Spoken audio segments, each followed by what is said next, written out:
T-minus 1 minute, 54 seconds and counting.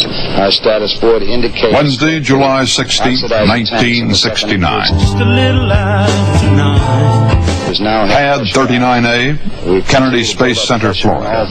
A dream of the ages was about to come true. The unbelievable countdown was on. 1, 2, or 3. Number 3. 4. No, Bob, there's only 3. I know, you're nervous. Okay. 1, 2, or 3. 2, 1. 2, 1. No, Oh, number 3, man. Number 3. 1, 2. 3, 2, 1. What's he doing? 1, black light, no tapbacks. T-minus 1 minute, 35 seconds on the Apollo mission, the flight to land of the first men on the moon. Let that sucker up, man. Go to the moon. All indications... At 9:32 a.m. Eastern Daylight Time, the Apollo 11 spacecraft with astronauts Neil Armstrong, Edwin Aldrin, and Michael Collins aboard was to be lifted by the flaming power of the 36-story Saturn V rocket into the vacuum of space. They would begin a 500,000-mile odyssey, a voyage which would include, for Armstrong and Aldrin, a day on another world. That dude is cool, man. I never had it before, man. I didn't think it was going to be like this, man. Oh, T-minus 60 seconds and counting. We passed T-minus... Hundreds of thousands of people jammed the roads and beaches miles from the launch site. Radio and television carried the event to hundreds of millions more throughout the world.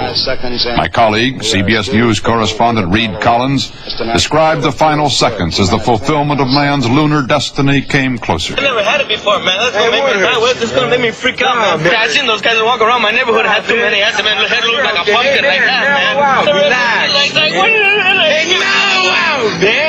Down to 12, 11, 10, 9. Ignition sequence start. We should see fire. 4, 3, 2. Come on, Lapa. Come on, baby. Here we go. Come on, start, baby. Come on, baby. Okay, one more chance. We're gonna make a go-kart out of you. Come on, here we go. Start it. Here we go. Come on, baby. Have ignition. We have tremendous flame out there. All engines, and we have liftoff. Hey, first gear. Here we go. It's a gear. Here we go.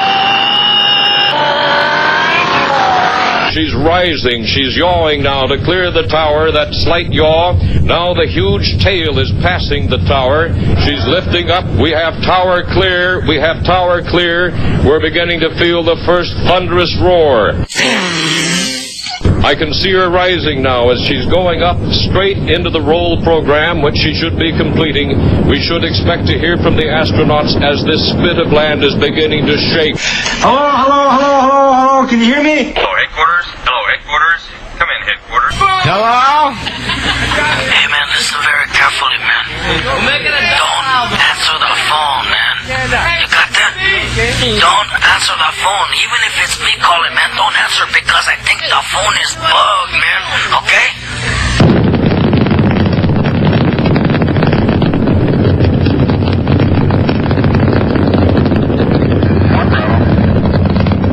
Within a few moments, the staccato roar of 7.5 million pounds of thrust faded away.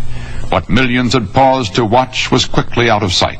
12 minutes later, the first and second stages of the launch vehicle burned out. Apollo 11 was in orbit around the Earth. There was time now to describe the takeoff. Now, hey, the lights. Hey, man. Hey, come on, man. Hey, man. Like, wow, man. Hey, man, how far you going, man? In the end of the block, man. Houston, Apollo 11 and Saturn gave us a magnificent ride. We have no complaints with any of the 3 stages on that ride. It was beautiful. Is that lard ash? Still attached to the Apollo 11 spacecraft was the Saturn's third stage rocket, containing the Eagle, the lunar module, the craft that would land on the moon.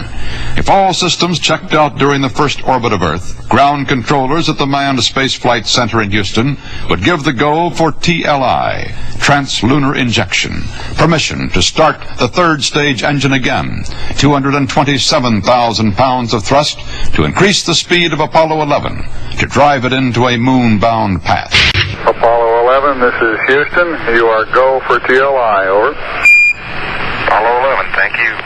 The next job was to separate the Apollo 11 command module, code name. We are The code name. headquarters. Headquarters, come in, please. This is code name Hardhead. Hard hat. Give me.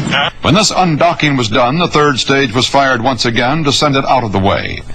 Now Columbia and Eagle, united together as Apollo 11, began to coast out of Earth's gravity toward the invisible spot in space where the moon would be 3 days later. What was the remarkable string of events which had brought our nation to the eve of this great adventure?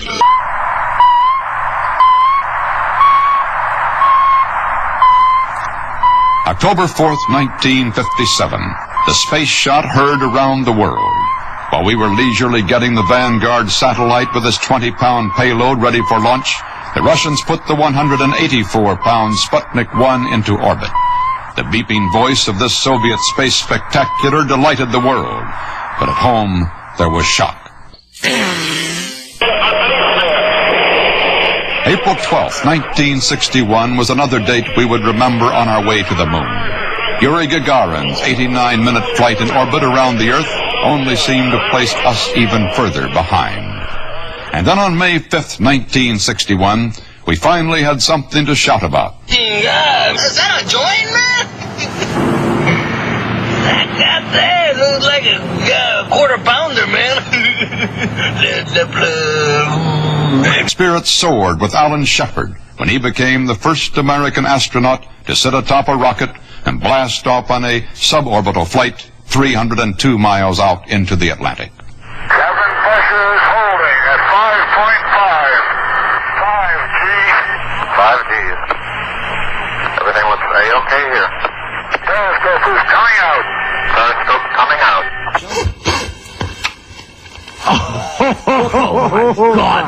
God! Oh, Jesus Christ, will you look at the size of that thing?